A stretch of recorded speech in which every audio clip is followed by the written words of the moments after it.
Have you ever had that sinking feeling in your stomach? That quiet voice in the back of your mind that whispers, "Is this right? Is this how it's supposed to feel?" You push it down, you make excuses, you remember the good times, but the feeling always comes back. There's an old analogy about a frog in a pot of water. If you drop it in boiling water, it jumps right out. But if you put it in cool water and slowly, degree by degree, turn up the heat, the frog doesn't notice the gradual change until it's too late. Unhealthy relationships are rarely a pot of boiling water. They are the slow, creeping heat. It's a series of small compromises, ignored gut feelings, and accepted behaviors that, over time, completely change the climate of your life. Today, we're going to turn on the lights. We're going to give you the tools to check the temperature of your own water. This isn't about blame, it's about clarity. First, let's address the biggest point of confusion, the rough patch. Every single relationship has them. So how do you tell the difference between a temporary struggle and a chronic, unhealthy pattern? Here's the breakdown. Effort. In a rough patch, both partners recognize there's a problem and are willing to work on it. It's us against the problem. In a toxic pattern, the effort is one-sided. You're the only one trying to fix things while your partner denies, deflects, or blames you for the issues. Focus. In a rough patch, you argue about a specific issue, finances, chores, a misunderstanding. In a toxic pattern, the issue quickly becomes a personal attack on your character. A disagreement about being late turns into "you're so selfish and you never think about me." Resolution. A rough patch leads to resolution, compromise, and a feeling of being heard, even if it's hard. A toxic pattern leads to exhaustion. Fights are circular, nothing ever gets resolved, and you're left feeling drained and misunderstood. The goal isn't to solve the problem, it's to win the argument. If your rough patch has become the permanent weather forecast for your relationship, it's time to look deeper. Control is the bedrock of an unhealthy dynamic. It's about shrinking your world until your partner is the only thing in it. It rarely looks like a command. It's often disguised as care. Let's break down the different forms of control with real examples. Social control. This is about cutting you off from your support system. The subtle guilt trip. "Oh, you're going out with Sarah again? I was really hoping we could just have a quiet night in. I've had such a hard week." Suddenly, your plans feel like a betrayal. Criticizing your loved ones. "Your sister is so judgmental," or "your friends are a bad influence. They just want to party." This plants seeds of doubt and creates distance. Creating drama. They might be rude to your friends, start a fight right before you're supposed to go out, or text you incessantly while you're with family, making it impossible to be present. Digital control. In our world, this is huge. The password demand. "If you have nothing to hide, you'd give me your phone password." This is a loyalty test designed to invade your privacy. Social media surveillance. They question who you follow, why you liked a certain picture, or who commented on your post. Your online presence becomes another thing you have to manage for them. Location tracking. Insisting you have location sharing on for safety, but then using it to question you. "Why were you at that store for 45 minutes?" Financial control. This creates dependency. The joint account trap. They insist all money goes into one account that they primarily manage, giving you an allowance or making you ask for money for basic things. Discouraging your career. "You don't need to work, I can take care of us," or sabotaging your job opportunities because they're threatened by your independence. The goal of all this is to make them your entire world, your only friend, your only advisor, your only source of support. It makes leaving feel not just emotionally difficult, but logistically impossible. Respect is the air a healthy relationship breathes. Disrespect suffocates it, not always with a single blow, but through a constant series of small, painful cuts to your self-esteem. Contempt is the #1 predictor of divorce, according to renowned researcher Dr. John Gottman. Contempt is disrespect on steroids. It's the feeling that you are beneath them. It looks like sarcasm as a weapon, not playful teasing, but mean-spirited, cutting sarcasm aimed at your insecurities. Nonverbal cues, the eye roll when you speak, the sneer, the condescending pat on the head, their body language screams, "You're an idiot." Public humiliation, telling embarrassing stories about you to get a laugh from friends, correcting you in front of others, treating you like a child. Other forms of disrespect include backhanded compliments. This seemingly complimentary statement, "I'm so impressed you finished that project. I didn't think you'd actually do it," is a prime example of a backhanded compliment. It presents itself as praise, yet subtly undermines the recipient by expressing a prior lack of faith in their abilities.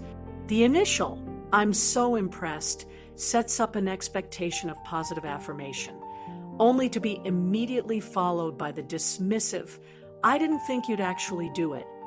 This undercutting phrase transforms the compliment into an insult, implying that the achievement was unexpected or perhaps even a fluke, rather than a testament to skill and effort. The impact of such a statement can be damaging, as it can erode confidence and create an environment of subtle put-downs. Instead of feeling genuinely appreciated and recognized for their hard work, the recipient might feel that their capabilities are being questioned or minimized. It can lead to self-doubt, as they might internalize the speaker's implied skepticism, even if they successfully completed the task. This type of communication often stems from a place of insecurity or a desire for control on the part of the speaker, who might be subtly attempting to assert superiority or diminish another's success. It fosters a dynamic where achievements are not celebrated purely, but are always viewed through a lens of prior doubt, making it difficult to feel truly acknowledged and valued. A key indicator of an unhealthy relationship is the consistent ignoring of boundaries. When you explicitly state a boundary, such as, "Please don't go through my journal," and the other person disregards it, their subsequent dismissive response, "I was just curious, what's the big deal?"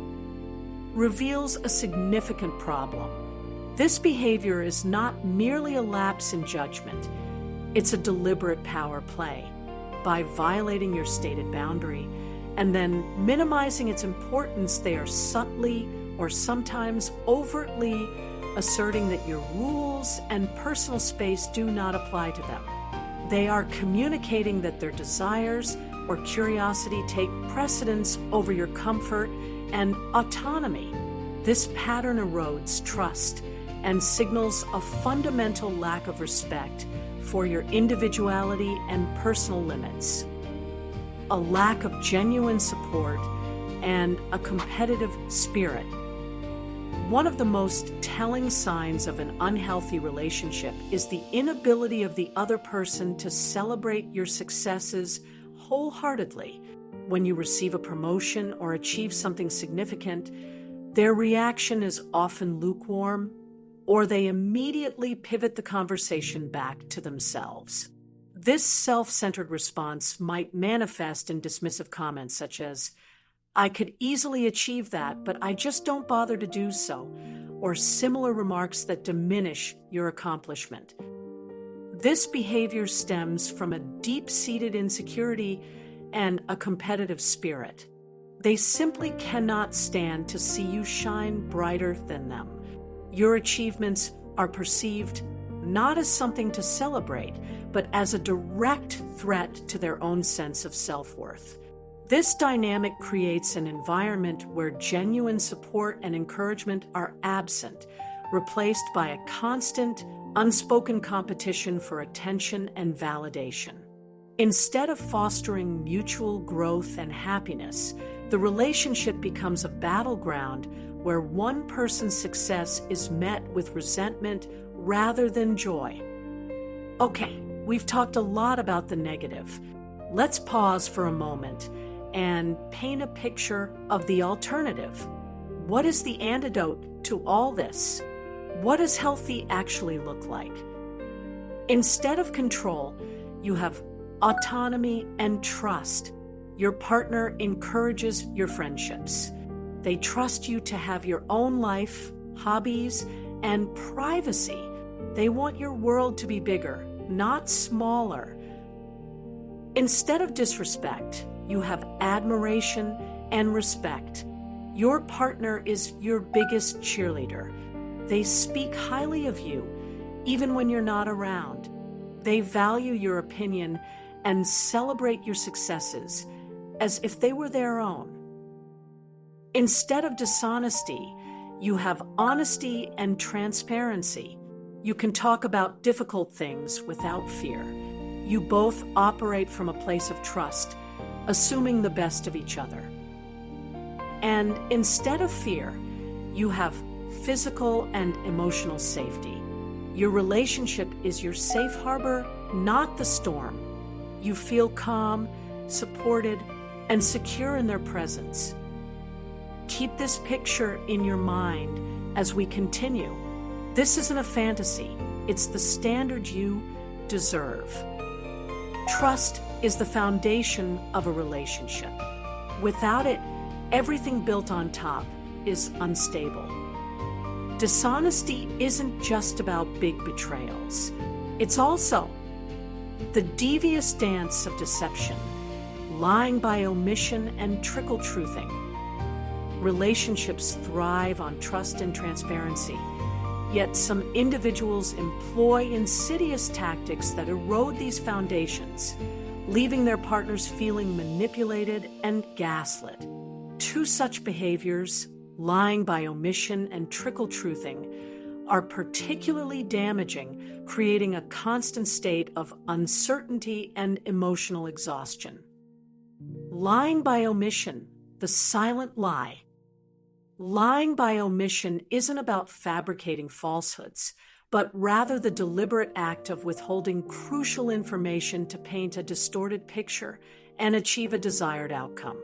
It's a subtle form of manipulation where the truth is strategically edited, leaving out key details that, if known, would drastically alter the perception of a situation. The intent is to mislead without uttering a direct lie, making it harder for the deceived to pinpoint the exact moment of betrayal. Consider the example. They didn't lie about going to the bar, but they forgot to mention they went with their ex. Here, the act of going to the bar is technically true. The deception lies in the calculated absence of the ex's presence, a detail that holds significant emotional weight and, if revealed, would undoubtedly provoke a different reaction or set of questions. This omission serves to control the narrative, prevent conflict, or avoid accountability, all while leaving the partner in the dark, building a relationship on an incomplete and therefore dishonest foundation. The impact of such omissions can be profound, leading to feelings of betrayal, confusion, and a deep sense of being taken advantage of once the full truth inevitably surfaces. Trickle-truthing, the drip feed of deceit. Trickle-truthing is a particularly cruel and drawn-out form of deception. It occurs when, in response to direct confrontation, An individual only reveals the absolute minimum amount of truth necessary to temporarily appease their partner. Instead of offering a full and honest disclosure, they offer a drip feed of information, releasing tiny fragments of the truth over an extended period, often only when further evidence or suspicion forces their hand. The core of trickle-truthing is its exhausting nature. It forces the deceived partner into the role of a detective, constantly digging, questioning, and piecing together fragments of a story that should have been freely offered. Each new piece of information, no matter how small, triggers renewed doubt and a fresh wave of questions, prolonging the agony and preventing any real healing or resolution.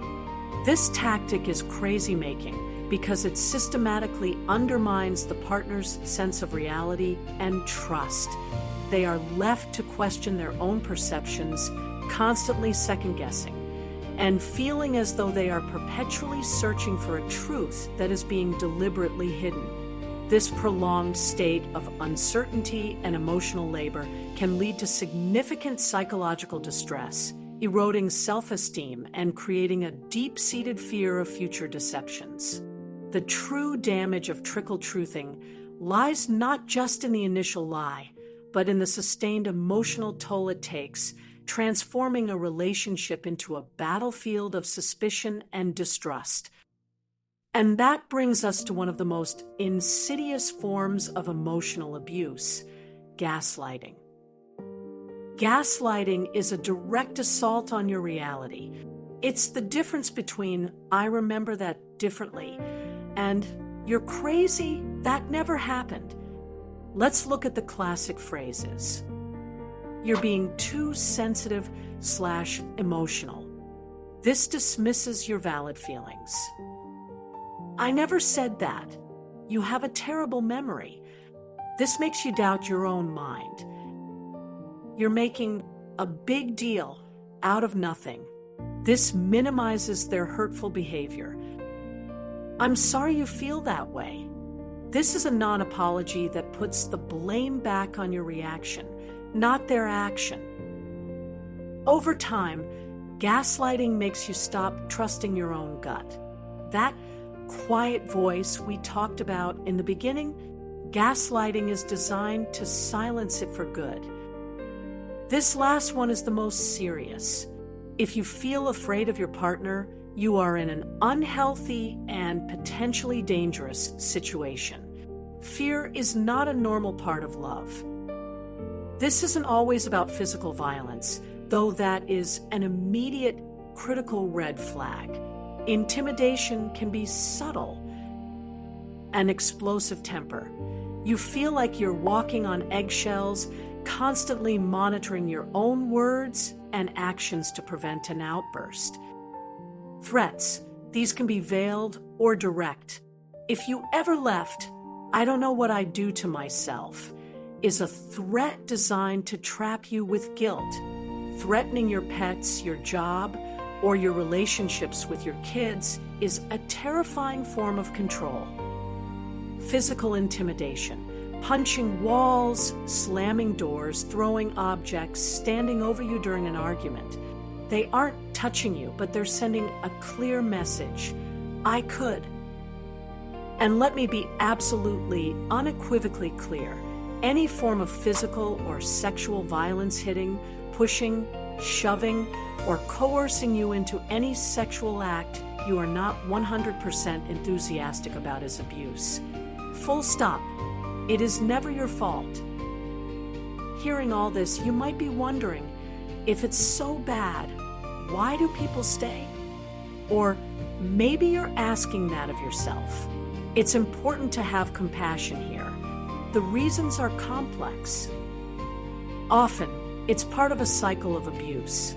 There's the bad part, the fight, the disrespect, but then it's often followed by a honeymoon phase. They apologize profusely, buy you gifts, tell you everything you've ever wanted to hear. This is called love bombing. It gives you a hit of hope, makes you remember the good times, and convinces you that this time it will be different. but the cycle always continues. We also stay because of shared history, children, financial dependence, fear of being alone, or because we genuinely still love the person they sometimes are. It's messy, it's human, and it's nothing to be ashamed of. Recognizing the problem is the first giant leap. So what's next? Here is a practical 5-step action plan. You can start today. Step 1. Acknowledge and document. Start a private journal, either on paper or in a password-protected app. Write down specific incidents, what happened, the date, and how it made you feel. This isn't for them, it's for you. It helps you fight gaslighting and see the pattern clearly. Step 2. Break the isolation. Pick one trusted friend or family member, someone who will listen without judgment. Say, I'm going through a hard time in my relationship and I need someone to talk to. Just speaking the truth out loud can be incredibly powerful. Step 3. Set one small, firm boundary. Don't try to fix everything at once. Start small. For example, I will not be called names. If you call me a name, I will end this conversation and walk away. Then you must follow through. This is about reclaiming a piece of your power. Step 4. Seek professional outside support. This could be a therapist, a counselor, or a support group. They are trained experts who can provide unbiased perspective and tools to help you navigate this. It's a sign of strength, not weakness. Step 5. Create a safety plan. If there is any hint of physical danger or severe emotional abuse, you need a safety plan. This means knowing where you can go in an emergency, having copies of important documents, and a small bag of essentials packed. There are resources online to help you with this, and I'll link them below. I want to leave you with this. Your peace is not negotiable. Your self-worth is not up for debate. You are not an emotional rehabilitation center for another person's issues. You deserve a partner who adds to your life, who makes you feel safe, seen, and celebrated. Recognizing that you're in an unhealthy relationship can be painful and scary, but it is also the beginning of your journey back to yourself. You are stronger than you think, and you are not alone. Thank you so much for taking the time to watch this today. If this video helped you, please share it. You never know who might need to hear this message. Take care of yourselves. If this helped you, please like, subscribe, and share with someone who needs it. Drop a thanks in the comments, and we'll pray for your healing journey. May God give you peace. Thank you for watching.